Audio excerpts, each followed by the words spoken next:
पहले भी कथा में कहकर आए हैं कि आप शंकर भगवान को जब जल चढ़ाते हो, शंकर भगवान को जब जल समर्पित करते हो, उसका एक अंश घर में रहने वाले प्रत्येक मनुष्य के, प्रत्येक जीव के खाते में चला जाता है।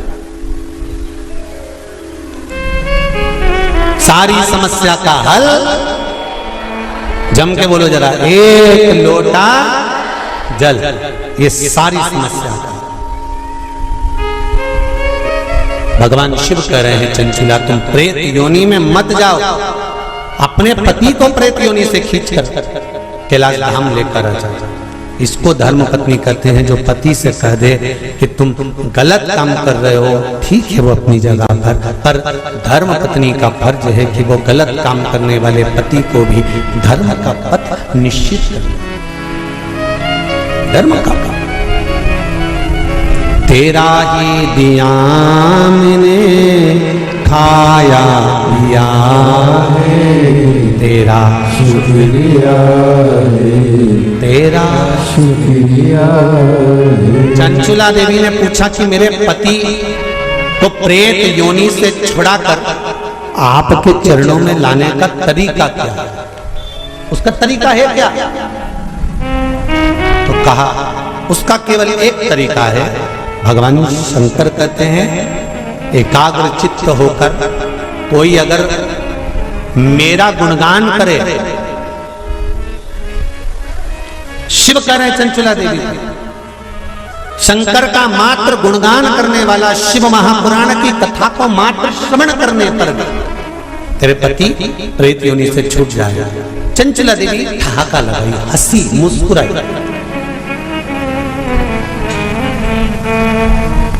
हंसी चंचुला देवी। अब देखिए कोई व्यक्ति समझा रहा है, आपकी सास बहू को समझा रही है और बहू सिर पर पल्लू लेके न ठाका लगाकर खूब जोर जोर से हंसे, तो ईमानदारी से बोलो सास को गुस्सा नहीं आएगा? कैसी पगली है,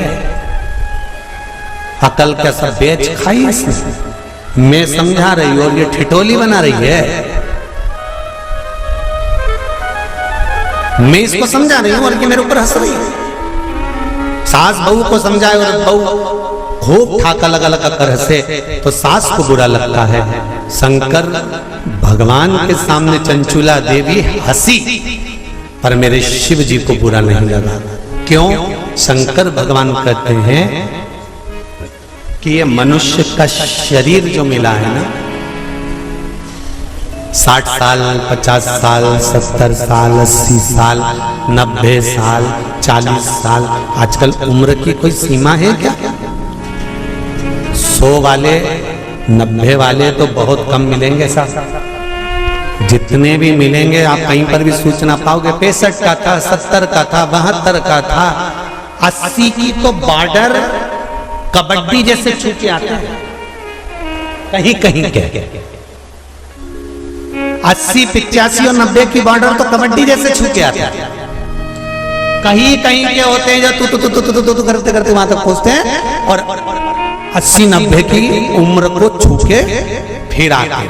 नहीं तो आज का जमाना तो 70 हो जाए, 80, 70, 75, 70, 75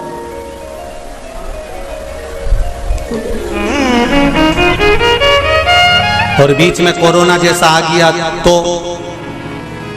फिर तो 75 भी जाने दे। 33, 40, 42, 45 और अभी भी देखो, आप देखिएगा जो कोरोना महामारी में जो बुढ़े बुढ़े लोग हैं ना, कई बुजुर्ग लोग आज भी सेफ हैं और उन्हीं के पड़ोस में रहने वाला कोई 35 साल का, कोई 40 साल का, कोई 45 साल का, कोई 50 साल का, उन्हीं के पड़ोस में रहने। और कई कई बूढ़ी बूढ़ी माताएं तो आज भी कह देती हैं भगवान हमको उठा देता, इनको बेचारे को बचा देता। भगवान भी मन में सोच रहे डोकरी को कौन ले जाए। अरे भाई हंसते हंसते मृत्यु भी उसकी आती है जो शंकर का उपासक होता है, भगवान का भजन करने वाला। हंसते हंसते मृत्यु भी उसी की आती है जो शिव का उपासक है। नहीं तो इंजेक्शन बॉटल और शरीर सड़ रहा है, पड़ा है। बउओं ने 4 बार गोबर लीप के गीता जी सुना के नीचे सुला दिया, 3 बार गंगा जल भी पिला दिया, पर डोकरी फिर बोली चाय लिया, तो पीते से उसका कर तो फिर उठते रहे।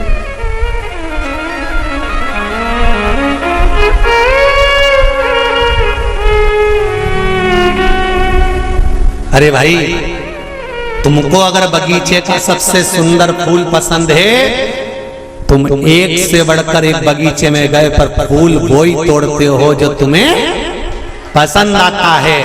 मेरा महादेव संसार में से उसी को उठाता है जो महादेव को पसंद आता है। ये शिव है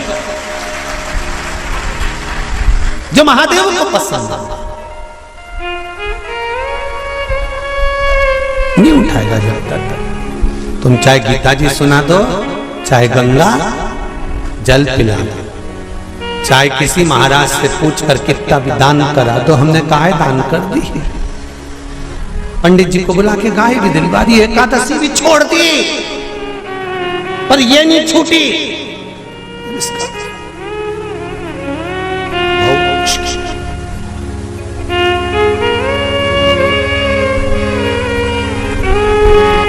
चंचुला ने ठाका लगा दिया नंदी पर। मेरे भोलेनाथ है, मेरे शंकर नंदी पर विराजमान। और जो चंचुला देवी हंसी ना, शंकर जी प्रसन्न हो गए। सास समझाए बहू को और बहू हंसते जम के, तो सास को बुरा लग जाता है। मेरे महादेव को मुस्कुराने वाले पसंद है, वो कभी बुरा नहीं मानता कि कौन हंसा, उसको मुस्कुर। इसलिए आपको कथा में कहा, आपके पास में अगर एक लोटा जल नहीं है, बेलपत्र नहीं है, आपके पास में चावल का दाना नहीं है, फूल नहीं है, तो क्या कहा था? शंकर जी के मंदिर में जाना और उसको देखकर एक स्माइल कर कर मुस्कुरा कर भी आ जाना। शंकर जी भी समझेंगे इतना दुख इसकी जिंदगी में है तो भी मुस्कुरा रही है, तो पार्वती जी भी कह देगी चिढ़ा रही है।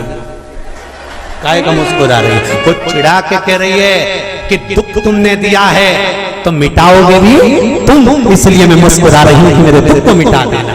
जैसी प्रसन्न होकर मैं आई हूं तुम्हारे मंदिर में, ऐसी प्रसन्न कर कर भेजना, ऐसी प्रसन्न।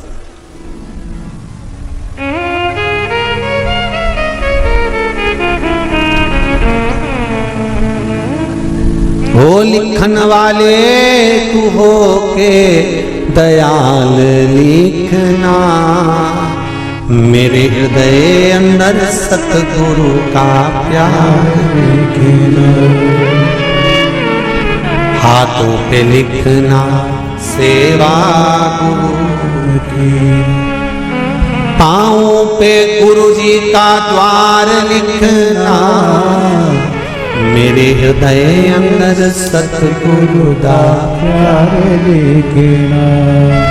नैनों में लिखना दर्शन गुरु के, शिव रूपी गुरु मिल जाए तो दर्शन। होठों पे शिव जी का नाम लिखना, मेरे हृदय अंदर सतगुरु का प्यार लिखना।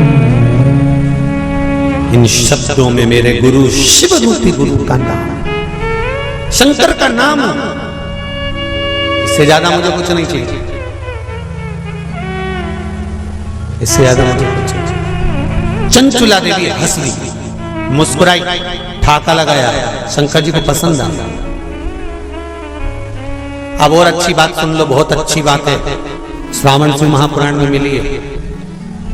वो तो ये दोनों जजमान थोड़े दमदार अच्छे मिले हैं ना, तो कथा का भी एक आनंद श्रावण के महीने में मिल रहा है। जरा देखिए, जरा सुनिएगा। सारे राक्षसों की कथा निकाल लो तुम आज घर पे जाकर, रावण को निकालना। जब जब राम के सामने आता था तो ठाका लगाता था कि नहीं लगाता था? बोलो जम के सही है कि गलत है? कंस कृष्ण भगवान के सामने आता था तो ठाका लगाता था कि नहीं लगाता था? जाने दो। पूतना, तृणावत, अघासुर, बकासुर, इनको भी, और जितने जितने जितने जितने तुम राक्षस निकाल सकते हो, तारकासुर, भस्मासुर, रावण, ये जितने जितने असुर हुए इन सब को देख लो, भस्मासुर, ये सब, और भी तुम जितने सीरियल निकाल सकते हो नाटक, उनमें देखना देवी मैया रक्त बीज को मारने जा रही है, रक्त बीज हंस, महिषासुर को मारने जा रही है, महिषासुर हंस। एक दो बार तो माता देवी मैया को भी थोड़ा टेंशन हुआ कि मैं इसको मारने जा रही है, हंस क्यों रहा। रावण मरने जा रहा था और मुस्कुरा रहा था, हंस रहा था, ठहाका लगा था। आज भी रावण जलता है ना, जब कौन से मैदान में, अरे जम के तो बोलो, रावण मर के चले गया पर प्रॉपर्टी आज भी रह गई उसकी।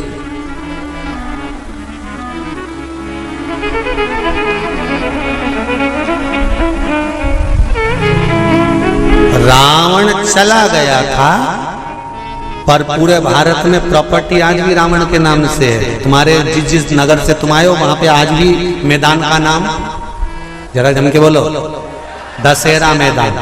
तुम्हारे यहाँ राम जी की प्रॉपर्टी, राम जी को सिद्ध करने में सालों लग गए थे, अयोध्या मेरी है। और रावण लंका में रहने के बाद भी भारत में के चले गए, दशहरा मैदान मेरा। तुम्हारे नगर में कोई राम मैदान है? अरे बोलो तो, कृष्ण मैदान है? नहीं, पर पूरे भारत की भूमि पर हर गांव नगर शहर में एक मैदान जरूर मिले, दशहरा मैदान। इसलिए तो रावण हंसता था, मुस्कुराता, प्रसन्न होता, आनंदित होता। तो किसी ने रावण से पूछा, क्यों रे तू तो निपट गया, फिर प्रॉपर्टी भारत में क्या कर रही थी? रावण जहां जले उसका नाम दशहरा मैदान। राम जी का आज तक कोई मैदान नहीं कि राम मैदान, दशहरा। रावण से पूछा गया कि ये तेरा मैदान आज तक क्यों है? रावण बोला, ये मेरे मुस्कुराने का कमाल है। ये मैं जो मुस्कुराता था ना, उसमें मेरा भोलेनाथ कायल हो जाता था। बस इसीलिए कहते मुस्कुराने में सब कुछ छुपा हुआ, सब कुछ।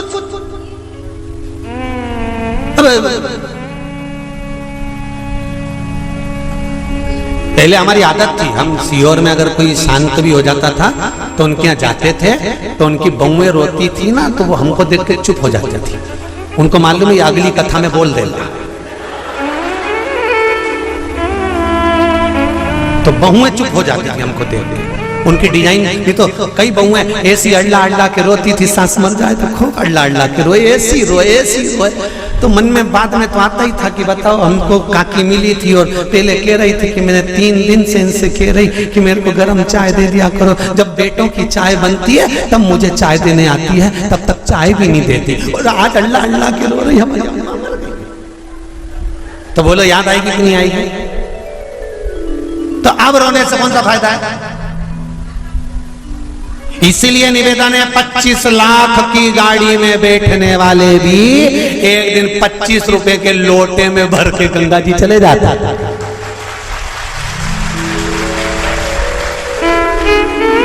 अकड़ में तो रहना नहीं। 25 लाख की गाड़ी में बैठकर घूमने वाले भी 25 रुपए के लोटे में भरा जाएंगे, इसकी कोई गारंटी नहीं है जीवन की। इसलिए चंचुला देवी ठहाका लगाकर हंसी, शंकर को पसंद आया, मेरे भोलेनाथ को प्रसन्नता।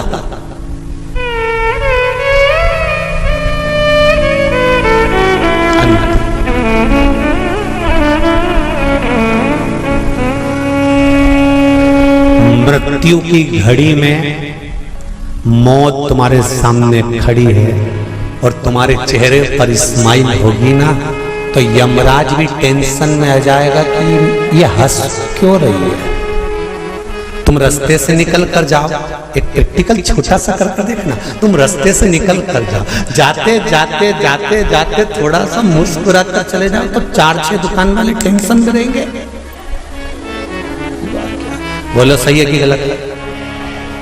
4-6 दुकान वाले टेंशन में रहेंगे। हंसा क्यों, ये हंसा क्यों, ये हंसी क्यों, क्या काम है? मृत्यु की सैया पर प्राण छूट रहे और तुम्हारे मुस्कुराहट है, और मुस्कुराहट किस चीज की है? अंत समय प्रभु आना पड़ेगा, वचन दिया तो निभाना पड़ेगा। आए ना आए प्रभु कुटुंब कबीला, अंत समय भोले आना पड़ेगा। कोई आए ना आए, अंत समय पर मेरा महादेव आए। अंत समय पर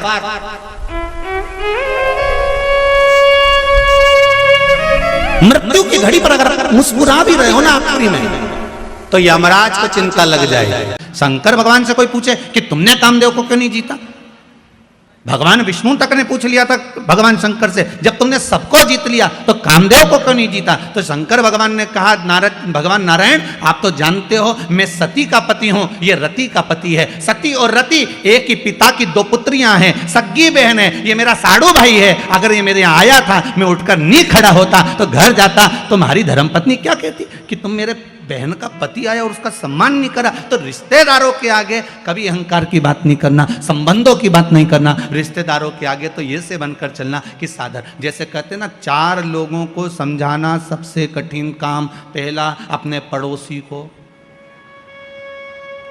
दूसरा अपनी पत्नी को, तीसरा अपने पति को, उसकी मर्जी पड़ेगी वही करेगा। चौथा अपने पुत्र को। आप दुनिया भर में सबको ज्ञान दे दो, कितना ही समझा दो, पर अच्छे से अच्छा व्यक्ति भी इनको नहीं समझा सकता। वो बेचारा बाहर कितना भी सत्ता दिखाए ने, घर जाए ना तो तुरंत कह रहे मेरे से फालतू बात करना मत, समझा दे रही हूँ मैं, तुरंत वो ही क्या, इनके कितना ही समझा। शंकर भगवान तक नहीं समझा पाए थे सती मैया को। अगस्त ऋषि की यहाँ कथा सुनकर आए, कुंभज बाबा की यहाँ कथा सुनकर आए, और कुंभज ऋषि की यहाँ जब कथा सुनने के लिए गए, कुंभज बाबा के चरणों को भगवान शंकर ने जाकर प्रणाम करा। सती मैया से कहा नमन करो। सती जी पूछती हैं मैं और अगस्त ऋषि को प्रणाम करूं? मैं आपकी अर्धांगिनी, मैं देव अधिदेव महादेव की पत्नी हूं, मैं कैसे नमन कर सकती हूं? शंकर भगवान कर रहे हैं, ये अगस्त ऋषि हैं, कुंभज ऋषि हैं, संत हैं, ब्राह्मण हैं, गुरुजन हैं, इनको प्रणाम करो। सती मैया ने प्रणाम नहीं करा। सती को लगा कि ये कथा वाचने वाला जब हमको प्रणाम कर रहा है तो हम काय को प्रणाम करें। कथा बाचने वाले कुंभज ऋषि ने शंकर और सती को प्रणाम किया था, नमन किया था, क्योंकि अगस्त ऋषि को मालूम है बाचने वाले से बड़ा होता है, जम के बोलो, सुनने वाला। सुनने वाला इसलिए बड़ा होता है क्योंकि सुनने वाला जमीन पर बैठता है। जमीन पर बैठता है तो जो जमीन पर बैठे और जिसके पास जमीन ज़्यादा हो उसको लोग जमींदार कहते हैं। तो तुम सब तो हो जमींदार। कथा बाचने वाला 4 पाई की चौकी पर बैठता है, इसलिए बेचारा चौकीदार। तो जमींदार बड़ा होता है कि चौकीदार बड़ा होता है? जम के बोलो, जमींदार बड़ा होता है, क्योंकि उसकी मर्जी पड़ी तो पड़ी, बैठा तो बैठा, नहीं तो उठ के वो जाए, वो तो जा रहा है। और जमींदार की मर्जी कहीं कहीं का पाँव भी लंबा कर ले, और कहीं कहीं का जमींदार तो इतना होशियार रहता है जेब में से निकाल के मल भी ले, तो की मर्जी। और जैसे बीच में भजाना है तो फटकी भी दे रहे, और जैसे महाराज जी बोले हार हार, वो तो जमींदार है, उसकी मर्जी। पर बेचारा चौकीदार तो जो बैठा पाँव वाँव जोड़ के, हाथ पैर जोड़ के कि 3 घंटा एक जगह बैठना है, कथा बाचना है, बाच। तो जमींदार बड़ा कि चौकीदार? जमींदार बड़ा। राष्ट्र के 2 चौकीदार हैं, एक भारत की बॉर्डर पर बैठे हैं जिनके हाथ में हथगोले बंदूकें हैं, जो भारत की भूमि की रक्षा कर रहे हैं। और भारत के 2 चौकीदार हैं, एक भारत की बॉर्डर पर बैठे हैं हथगोले बंदूक लेकर, और दूसरे हैं भारत के संत महात्मा कथाकार जो हाथ में रामायण गीता और भागवत लेकर, शिव महापुराण लेकर बैठे हैं। वो भूमि की रक्षा कर रहे हैं, ये सभ्यता और संस्कृति की रक्षा कर रहे हैं। ये भी चौकीदार।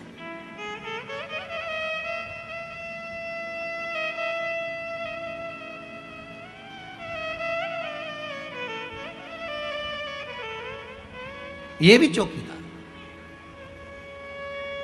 चौकीदार की पदवी कोई साधारण नहीं होती महाराज। बहुत प्रबल पदवी होती है, बहुत प्रबल पदवी। कोई साधारण हो सकता है? भगवान शंकर ने कहा आपने कामदेव को जीता, उसके लिए आपको प्रणाम करता हूं। शिवजी ने अपने गले की रुद्राक्ष की माला उतारकर देवऋषि नारद के गले में पहना दी। देवऋषि नारद के गले में जैसे रुद्राक्ष की माला गई, नारद जी ने धारण करी और उस रुद्राक्ष की माला को पहनकर देवऋषि नारद से भगवान शंकर बोल रहे हैं आप कुछ देर बैठोगे नहीं, यहां पर विराजमान नहीं होगे? नारद जी मन में सोचे कि मैंने काम को जीता और ये काम को हार गए तो मैं इनके यहां बैठूंगा। नारद जी के कहने पर, भगवान शिव के कहने पर नारद जी नहीं बैठे और उठकर चल दिए। बाहर निकले, रुद्राक्ष की माला उठाकर जमीन पर पटक दी। जैसे ही भूमि पर पटकी, पटकने के बाद वहीं से नंदी निकल कर जा रहे थे। नंदी ने उस माला को उठाकर देवाधिदेव महादेव से कहा, बाबा ये आपके गले की माला? हाँ बाबा आपके गले की माला और यहां पड़ी है। भगवान शिव ने कहा, नंदी जब देवता के गले की माला भूमि पर पड़ जाए और जिसके माध्यम से पड़ जाए, समझ लेना उसकी उन्नति हो नहीं सकती। आप चिंता मत करो। हम कई बार इस व्यासपीठ से बार बार निवेदन करते रहे हैं कि बड़े से बड़े, कई बार बहुत बड़े बड़े मंदिरों में लोग जाते हैं, भगवान के गले की माला उतार कर अपने गले में डाल देते हैं। अपन उस गले की माला को निकाल कर गाड़ी पर डाल देते हैं। गाड़ी पर डली उसकी पत्तियां बिखरते बिखरते जमीन पर जाती है, उसका दोष है। शिव महापुराण में, विष्णु पुराण तक में कहा है, दुर्वासा बाबा भगवान का दर्शन करने गए, नारायण के गले की माला आ गई, इंद्र को पसंद आ गई, इंद्र को दे दी, इंद्र को पसंद माला वो एरावत को दे दी, एरावत ने वो माला जमीन पर पटक दी, श्राप दे दिया, अरे इंद्र भगवान के गले की माला भूमि पर पड़ी है इसलिए तुझे सत्ता के विहीन होना पड़ेगा। और महाराज राजा बलि की सत्ता स्थापित हो गई, इंद्र को सत्ता छोड़ना पड़ी, केवल वो देवता के गले की माला गई, देवता के गले की माला। हम बार बार निवेदन करते हैं, भगवान की कोई वस्तु, भगवान पर चढ़ा हुआ निर्माल्य, एक बेलपत्री भी अगर शिव मंदिर जा रहे हो वो प्राप्त हुई है, या तो उसको संभाल कर रख लो, नहीं रख से बनाए तो उसको विसर्जन कर दो, पर कहीं पांव में ना आए उसका विशेष ध्यान रखिए, कहीं पांव में ना आए। भगवान पर चढ़ा, आज देवऋषि नारद ने जो रुद्राक्ष की माला फेंकी है उसका भोग नारद जी को भोगना पड़ेगा। और नारद जी यहां से सीधे जब जाने लगे तो भगवान शंकर ने कहा, सुनो नारद रुको जरा, एक बात और अच्छे से सुनकर जाओ, जो तुमने मुझसे कहा वो महादेव की बात अब ये भगवान विष्णु से मत कहना। नारद जी को लगा एक तो मैं अच्छे नंबर से पास हो गया, ऊपर से कह रहे हैं कि किसी को बताया भी ना जा कि मेरे इतने % आए। भगवान ने खूब समझाया देवऋषि नारद को, पर नारद कहां समझते, कहां समझे। एक विद्वान पंडित अपनी पत्नी से कहे, सुनो कल एकादशी है, व्रत कर लेना। पत्नी विश्वास नहीं करेगी, पहले पड़ोसन से पूछ के आएगी, क्यों तू एकादशी कब कर रही है? वो विद्वान है बेचारा, इतना विद्वान की लोग उससे पूछ रहे हैं, पर वो भी पड़ोसन से पूछ रही, तू बता एकादशी कब करे।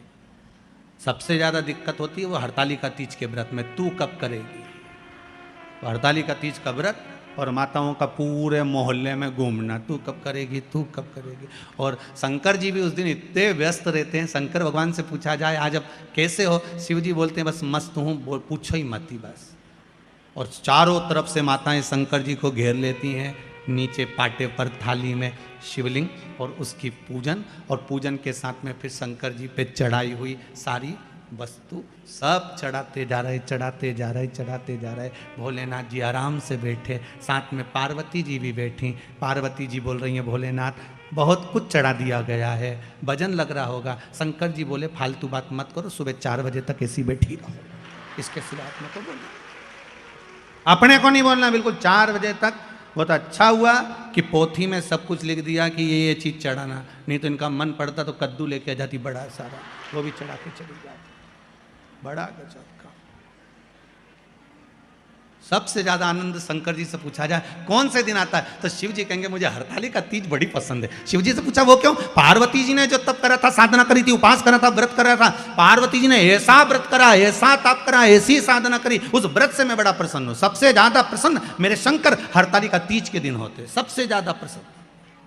और माताओं से निवेदन रहा है, बार बार कहते हैं आप अगर हरतालिका तीज का व्रत नहीं भी करते हो तो भी 5-6 वृक्ष की 7 वृक्ष की पत्तियों को तोड़कर हरतालिका तीज के दिन शंकर भगवान को समर्पित कर दो, शंकर जी उस व्रत को स्वीकार कर लेते हैं, इतने प्रसन्न हो जाते हैं मेरे दिल। शिव की प्रसन्नता है हरतालिका तीज का। सबसे सरल देव एक ही है, कौन से है? जम के बोलो जरा। देव, अधिदेव, महादेव, बहुत सरल। बाकी के देवता उनको तो चंदन लगाओ, उपटन लगाओ, कपड़े पहनाओ, आभूषण पहनाओ, ये धराओ वो धराओ, भोग लगाओ। इनके तो कुछ मत धराओ, 1 लोटा पानी, 3 बार ताली, बम बम बोला, अपने घर जाओ।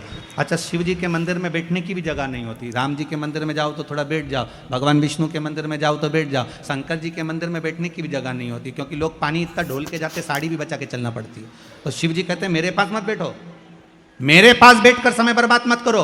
मेरा ओघड़दानी, मेरा महादेव, देव अधिदेव महादेव कहते हैं, मैं जिसकी आराधना में लगा हूं, शंकर राम की आराधना करते हैं, राम शंकर की आराधना करते हैं। आपसे भी शिव जी कहते हैं आप भी उसकी आराधना में डूब जाओ, समय बर्बाद मत करो। ये समय बड़ा कीमती है, क्यों इसको छोड़ रहे हो, क्यों इसको बर्बाद करो। नारद जी पहुंचे भगवान विष्णु के यहां। भगवान विष्णु से देवऋषि नारद ने जाकर कहा, श्रीमन नारायण। भगवान विष्णु ने एक बार भी नारद जी से नहीं कहा कि बैठो, क्योंकि शंकर जी ने बैठने का कहा था तो नहीं बैठे थे, तो भगवान विष्णु क्यों बोले कि बैठो। नारद जी ने जाते से ही कहा, प्रभु मैं नारद।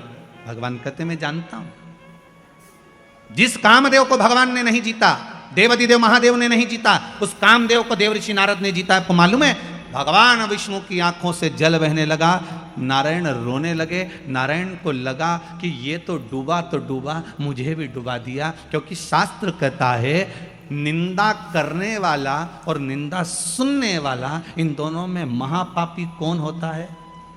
सुनने वाला। निंदा कर रहे थे नारद, सुन रहे थे भगवान विष्णु, तो महापापियों की गिनती में नारायण को भी आना पड़ा और रो पड़े। लक्ष्मी जी पास में खड़ी थी। माता लक्ष्मी ने पूछा, नाथ क्यों रो रहे हो? भगवान कह रहे हैं, इस देवऋषि नारद ने मुझे महापापियों की गिनती में खड़ा कर दिया। क्यों? निंदा करिए नारद जी ने भगवान शंकर की, सबकी निंदा करते चल जाता, पर देवाधिदेव महादेव की निंदा सहन नहीं होती। जिसने दुनिया को केवल दिया है, उससे लिया नहीं, तो उसकी निंदा कैसे सुन सकते? उसकी निंदा कैसे सुने? प्रभु तो रो क्यों रहे हो? भगवान ने कहा, देवऋषि नारद ने निंदा करी। शंकर जी की निंदा करने वाला, भगवान की निंदा करने वाला पशु का मुख लगता है, और निंदा सुनने वाले को भी पशु का मुख लगता है। नारद जी ने तो अपनी गति बिगाड़ ली, ये नारद को तो बंदर का मुख लगेगा, पर मैंने निंदा सुनी है इसलिए मुझे घोड़े का मुख लगेगा। भगवान विष्णु का एक अवतार हुआ, हयग्रीव अवतार, जिसमें भगवान को घोड़े का मुख लगा कि नहीं लगा? घोड़े का मुख, मुझे घोड़े का मुख लगेगा, और वो देवऋषि नारद के कारण लग रहा है। ये देवऋषि नारद के चक्कर में लग रहा है, ये घोड़े का मुख। रो रहे हैं भगवान। भगवान देवऋषि नारद से बोले, नारद जी आपने कामदेव को जीता मानते हैं, पर आपके ये शब्द नहीं निकलना थे कि आपने शंकर भगवान जिस कामदेव को नहीं जीते उसको हमने जीता है। आपने ये क्यों बोला? आपको ये नहीं बोलना था। आपने ये बोला, ये श्रेष्ठ नहीं। आप ये बोले हो, ये श्रेष्ठता नहीं है। महाराज ये गलत आपने संबोधन कर दिया, ये संबोधन श्रेष्ठ नहीं महाराज। और जब सुना, जब श्रवण किया, हमारे बीच में आदरणीय संत महोदय का आगमन हुआ है। एक बार जोरदार ताली बजाकर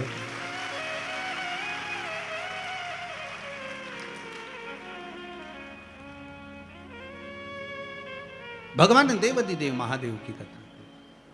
शंभु शरणे पड़ी मांगू घड़ी रे, दुख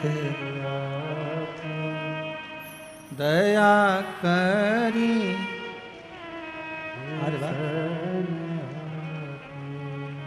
दया करी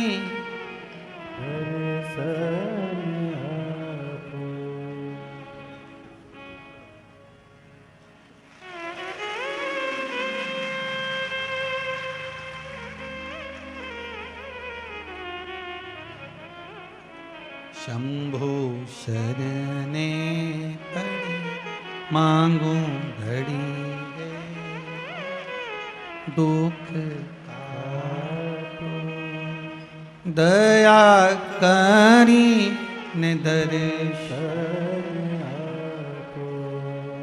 दया करी हर हर महा भगवान शिव की कथा कर रही है। ओगड़दानी था, बाणासुर शिव जी का भक्त था, गजासुर शिव जी का भक्त था, शंखचूर्ण शिव जी का भक्त था, जलंधर शिव जी का भक्त था, रावण शिव जी का भक्त था। और जितने असुरों को उठाना, एक एक असुरों को उठा लीजिए, जितने राक्षसों को उठाना हो शिव महापुराण में से उसको उठाकर देख लो, एक भी शंकर भगवान का दुश्मन नहीं है, एक भी।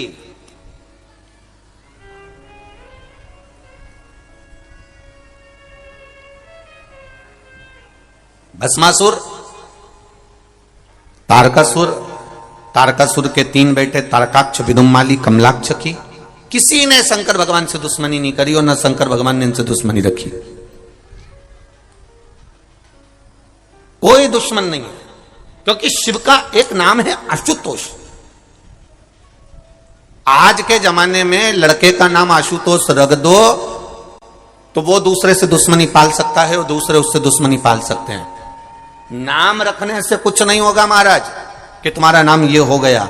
आशुतोष नाम रख लिया तुमने और तुम सोचो कि मैं उससे भेद कर रहा हूं, उससे द्वेष कर रहा हूं, वो मेरा भाई ने मुझे लूट लिया, मेरे भाई ने ऐसा कर दिया, मेरे भैया ने ऐसा कर दिया, मेरी भाभी ने ऐसा कर दिया, मेरी माता ने ऐसा कर दिया, मेरे पिता ने ऐसा कर दिया, साथी ने ऐसा कर दिया। नाम रखने से कुछ नहीं होगा। तुम सोचो कि नाम रख लिया और तुम आशुतोष हो गए, तो ये बहुत कठिन बात है साहब। आशुतोष का मतलब तो समझो, शिव पुराण के 24,000 श्लोक में से एक श्लोक ऐसा बता दो जो शंकर जी का दुश्मन था। कोई असुर, कोई राक्षस, कोई शिव जी का द्रोही था, कोई दुश्मन था। तारकासुर भी शंकर भगवान का दुश्मन नहीं था, जलंधर भी शिव जी का दुश्मन नहीं था, बाणासुर भी शंकर भगवान का दुश्मन नहीं था। ये जितने असुरों की लिस्ट निकालोगे, जितने राक्षसों की लिस्ट निकालोगे, इन लिस्ट में आप देखोगे कि इन सबने शिव जी की भक्ति करी है, इन सबने शंकर का भजन कर। ये दुश्मन है ही नहीं, ये द्रोही है ही नहीं, इनमें दुश्मन का कोई भाव है ही नहीं। जिसका कोई दुश्मन नहीं होता, अर्थात सामने वाला व्यक्ति भले मन में थोड़ा सा बैर उत्पन्न कर ले, पर महादेव किसी के प्रति बैर उत्पन्न नहीं करते। इसलिए शिव जी का नाम एक है जिसको लोग क्या कहते हैं, जम के बोलो जरा, आशुतोष कहते हैं, क्योंकि बैर नहीं है। अब एक एक राक्षसों का चरित्र उठाकर देखिएगा। भस्मासुर का चरित्र उठा लो पहले, और भस्मासुर के चरित्र को देखिए। कौन था यह भस्मासुर? एक राजा जिसने शिव जी को प्रसन्न करने का मन में ठान लिया था। इतनी सेवा करी भगवान शंकर की, इतनी सेवा करी, इतनी सेवा करी, शिव जी प्रसन्न हो गए। मांग तुझे क्या चाहिए? शंकर भगवान ने कहा आपके कैलाश पर मुझे कोई सेवा दे दो। जैसे कोई आकर कह दे भैया बताओ, आपने कौकड़ी में कथा चल रही है, जायसवाल जी बताओ जरा मुझे क्या करना पड़ेगा, बताओ मेरे लिए कोई सेवा हो तो बताओ। तो इन्होंने कह दिया साहब आप एक काम करो कि जो भी भगत आए इनको चाय पिला दो। हमने कहा चाय तो पिला दूंगा, पर दिक्कत यह है कि दूध ला सकता हूं, पत्ती ला सकता हूं, गैस ला सकता हूं, भट्टा ला सकता हूं, पर बनाएगा कौन? दिक्कत वहां खड़ी हो गई। पिलाएगा कौन? तो क्या पिलाने वाले तो यहां बहुत भगत हैं साहब, जो कथा सुनने आता है वो सेवा में लग जाता है, तो पिलाने वाला तो ढेर मिल जाएगा, पर बनाने की आफत है कि भैया। और बनाने वाला भी चतुर चाहिए। मालूम पड़े ज्यादा अदरक डाल देने, दूध फटी गया, चाय पूरी फट गई, फिर क्या होगा? जो दूध लेकर आया था वही चिल्लाएगा तेरे को नहीं आती थी तो तूने बनाई क्यों? क्यों? किसने कहा तेरे को बनाने का? तुझे आती नहीं है तो क्यों बना रहा? भस्मासुर ने भगवान देवादिदेव महादेव से कहा, जितने लोग इस कथा को सुन रहे हैं आस्था चैनल पर, फेसबुक, यूट्यूब पर, जितने लोग इस कौकड़ी छोटे से गांव में हजारों की संख्या में, लाखों की संख्या में जितने लोग कथा श्रवण कर रहे हैं ये तीनों डूमों में बैठकर, तीनों पंडालों में बैठकर। उनसे निवेदन करूंगा जरा ध्यान लगाकर सुनना, आशुतोष केवल नाम नहीं है, आशुतोष का गुण भगवान शिव के भीतर समाया है। वो आशुतोष का तत्व हमारे भीतर होना चाहिए, हमारे भीतर वो आशुतोष का तत्व होना चाहिए। क्यों कहते हैं? जिस लड़का और लड़की का संबंध टूट रहा है, अदालत में केस चल रहा है, जरा सी बात के पीछे तलाक की बात हो गई, तो क्यों कहा जाता है कि आशुतोष नाम से शंकर भगवान पर जल चढ़ाना प्रारंभ करो? वो ग्रस्त जीवन वापिस जुड़ जाएगा और परिवार एक हो जाएगा और दोनों में विवाद नहीं होगा। आशुतोष नाम में इतना फल है हमारे। केवल एक आशुतोष नाम का स्मरण कर लेना, आशुतोष नाम का केवल उच्चारण कर लेना कोई साधारणता नहीं है।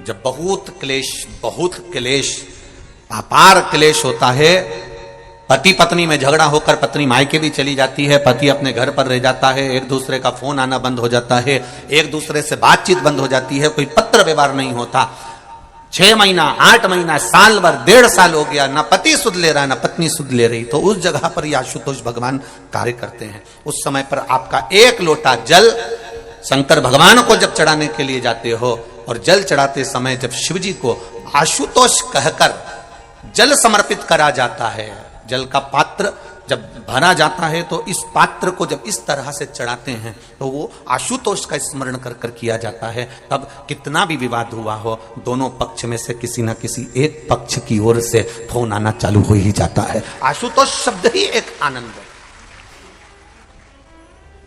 आशुतोष उच्चारण ही एक सुख का उच्चारण।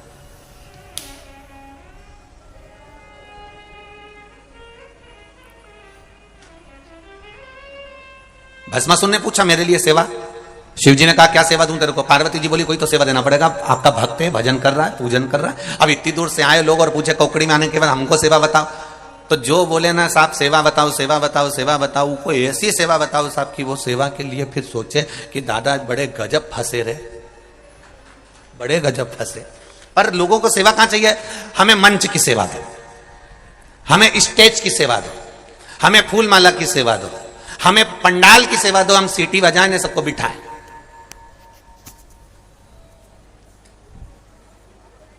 फिर अगर यह सेवा नहीं मिले तो जहां भोजन का काम हो वहां पर माइक पकड़ने की सेवा दो। यह सेवा नहीं बने तो फिर हमको जो है सबको भोजन परोसने की सेवा दो। और उससे भी बड़ी सेवा कही कि हम बर्तन यहां से हम लोगों से कहेंगे बर्तन उठा के वहां रखो, प्लेट उठा के वहां रखो, तो ये सेवा हमारी। अब इतनी बड़ी बड़ी सेवा लोगों ने ले ली, फिर इससे जो बड़ी सेवा है कि साहब, इससे बड़ी जो सेवा है कि साहब वो देख के आओ पूरे पंडाल में कहीं गंदगी तो नहीं है पड़ी, कहीं कचरा तो नहीं पड़ा, तो इतने में वो कह देगा बताओ, हमें बोल रहा है कचरा देखने का, हमें बोल रहा है गंदगी देखने के लिए, सारी अच्छी अच्छी सेवा इनको दे दी और वो सेवा हमको दे दी। पर देखा जाए शिव महापुराण की सबसे बड़ी सेवा है कि जहां कथा सुनने बैठे हो वहां कोई गंदगी तो नहीं है, वो भी हमें ही देखना। स्वच्छता का ध्यान रखना भी हमारा फर्ज, स्वच्छता का ध्यान रखना हमारा फर्ज। तब भस्मासुर ने कहा मुझे सेवा बताओ। पार्वती जी बोली बताओ इनको सेवा बताइए, आप सेवा दीजिए इनको, दो इनको सेवा। तब भोलेनाथ जी ने एक सेवा दे दी कि मैं रोज भस्म लगाता हूं, तू मुझे मुर्दे की भस्म लाकर दे दिया करना, बस इतनी सेवा तू मेरी कर। अब भस्मासुर ने कहा प्रभु वाह क्या सेवा दी है, बहुत बढ़िया सेवा है, अब बताओ कहीं का होता तो कह देता बताओ मुर्दे की भस्म लेने भेज रहा है मेरे को, पर भगवान ने कहा नहीं तू मुर्दे की भस्म ढूंढ के ला। अब ये रोज जाता मुर्दे की भस्म लेकर आ जाता, रोज जाता शमशान से मुर्दे की भस्म लेकर आ जाता, रोज जाता मुर्दे की भस्म लेकर आ जाता। साल निकल गए, अब कोई जरूरी है कि रोज कोई मरेगा?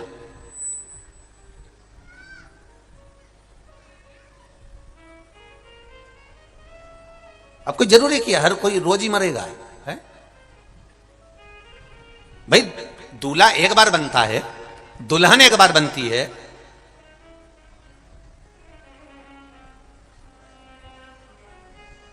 तो कोई जरूरी है कि हर बार दूल्हा दुल्हन बने वो? नहीं नहीं नहीं। अब कोई मरा ही नहीं। भस्मासुर ने अपनी पत्नी से कहा आज सवेरे से घूम रहा हूं पर कोई मुर्दे की भस्म ही नहीं बन रही, मिल ही नहीं रही। पत्नी ने कहा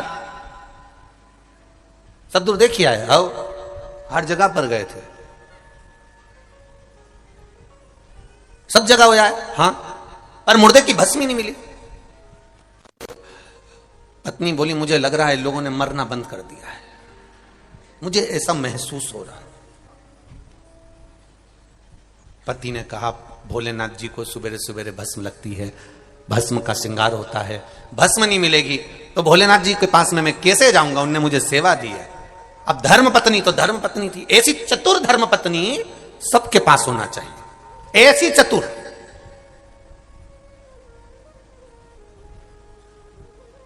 लोगों को लगता जरूर है कि गणेश जी के पास में रिद्धि सिद्धि है, नारायण जी के पास में लक्ष्मी है, भगवान ब्रह्मा जी के पास में ब्रह्माणी है, ब्रह्मा जी के पास में ब्रह्माणी है, भगवान विष्णु के पास में लक्ष्मी है, गणेश जी के पास में जम के बोलो रिद्धि सिद्धि है, और हमारे पास में जिद्दी है।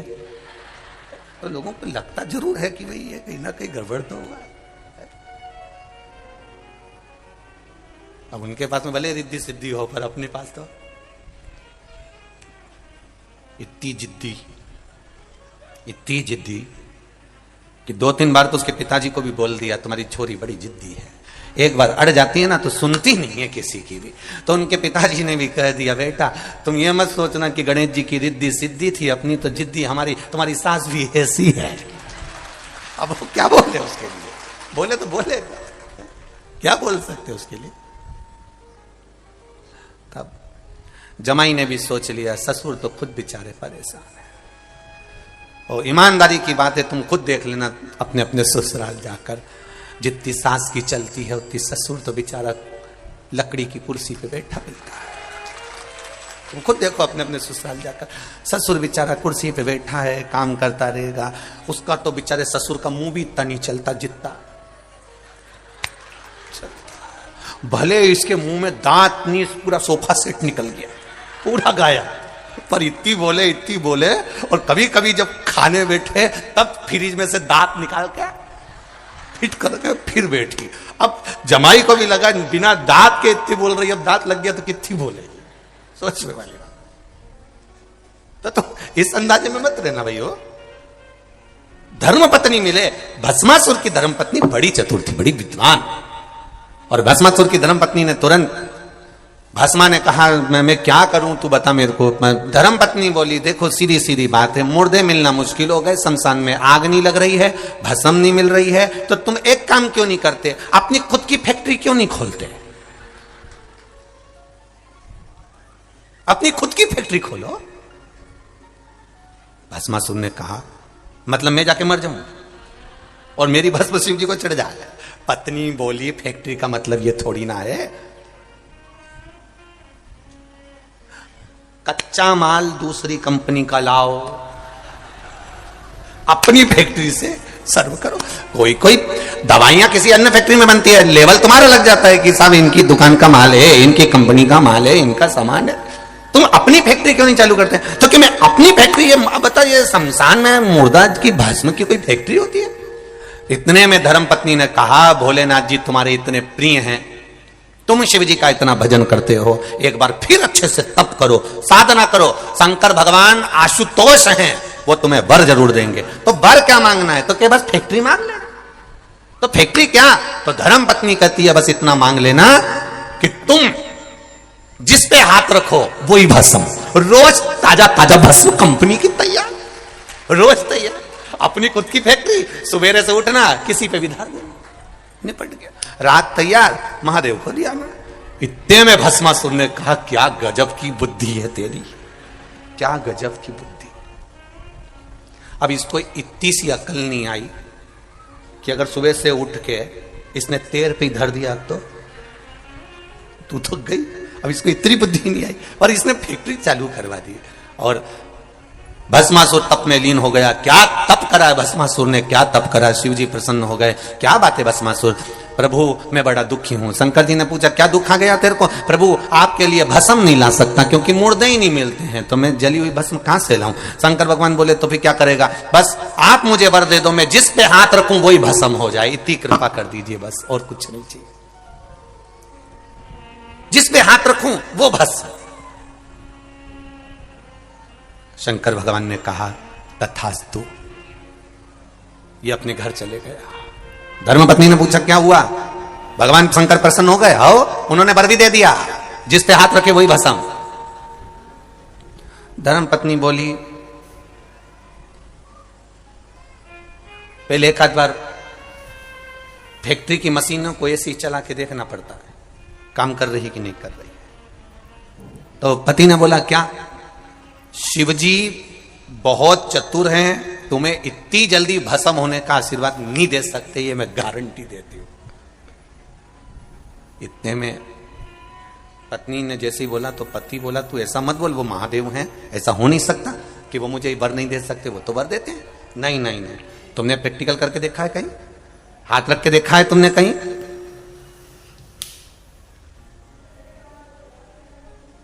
पहले फैक्ट्री का मुहूर्त श्री गणेश वहीं से होना चाहिए जिन्होंने वरदान दिया। मतलब शंकर जी के ऊपर पहले हाथ रख के देखो, अगर वो भस्म हो जाए तो समझ लो कि तुम्हारा आशीर्वाद तुम्हें अच्छा मिल गया, और नी हो तो समझ लो ने झूठा वरदान दिया। अब भस्मासुर वापिस पहुंच गया। हर हर महादेव। शंकर भगवान ने पूछा दादा कैसे आ गया। कुछ नहीं, आपके ऊपर हाथ रख के देखना है। शिव जी बोले क्यों। शंकर भगवान बोले तू मेरे ऊपर हाथ क्यों रखना चाहता, बस मुझे देखना है कि आपने जो भस्म का आशीर्वाद दिया वो सही है कि गलत है। क्योंकि सुबह सुबह मालूम पड़े मैं गया ब्रह्म मुहूर्त में, मैंने जाकर किसी के ऊपर हाथ रख दिया और वो भस्म ही नहीं हुआ, और मालूम पड़े तुम्हारे लिए भस्म लाना और मिली नहीं, तो फिर मैं क्या करूंगा। इसलिए मैं तो आज ही प्रैक्टिकल करना चाहता हूं। शंकर भगवान बोले क्या करेगा, बस आप पर हाथ रखूंगा। शिव जी ने बोले मैं अब भी नंदी को बुलाता हूं। तो भस्मासुर बोला नंदी की क्या जरूरत है। शंकर भगवान बोले तुझे जरूरत नहीं, जरूरत मुझे, तुझे जरूरत नहीं है, भस्म नंदी की जरूरत मुझे है, तो तुम नंदी से क्या करोगे। शंकर भगवान बोले रुक तो जा, और जोर शंकर जी ने डमरू खड़काया, जो डमरू बजाया, नंदी आया। शंकर भगवान बैठे नंदी पे, और नंदी पे बैठे और नंदी से बोले ऐसी जगह ले जा जहां ये भस्मासुर नहीं आए, ऐसी जगह। प्रभु कारण क्या है। शंकर जी ने कहा मैंने भस्मासुर को वर दे दिया कि जिस पे हाथ रखेगा वो भस्म हो जाएगा, वो मेरे ऊपर रखने आ रहा है। इतने में नंदी तो पहले ही भग लिए, सबसे आगे नंदी और पीछे मेरे देवाधिदेव महादेव। शंकर जी ने कहा नंदी कहां जा रहा है। नंदी बोले प्रभु रुको, पूरे घर के लोगों को बता के आ रहा हूं कि भस्मासुर जहां मिले तो दूर हट जाना, इसके बाद तुम्हारे पास आ रहा हूं। सबको किया है।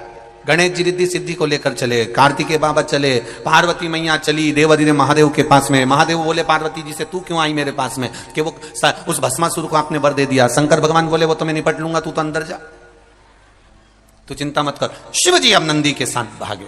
महाराज भगवान नारायण ने देख लिया कि ये महादेव भागते हुए आ रहे हैं।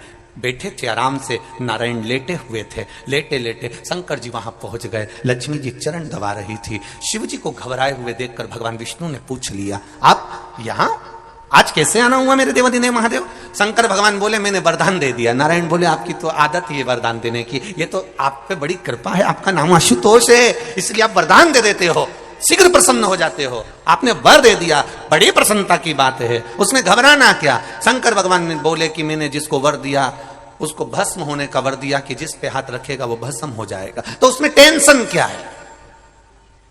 भगवान शंकर बोले वो इधर ही आ गया है। भगवान नारायण लेटे थे बैठे हो गए, अभी लेटे थे अब बैठ गए।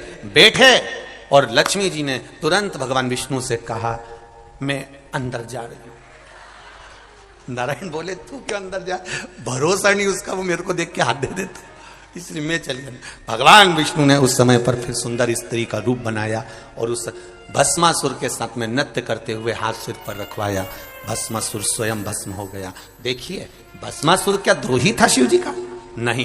तारकासुर को देखना वो शंकर भगवान का द्रोही नहीं है। तारकाक्ष, विदुमाली, कमलाक्ष के शिव जी के द्रोही नहीं है। जितने हुए ये शंकर के द्रोही नहीं हुए।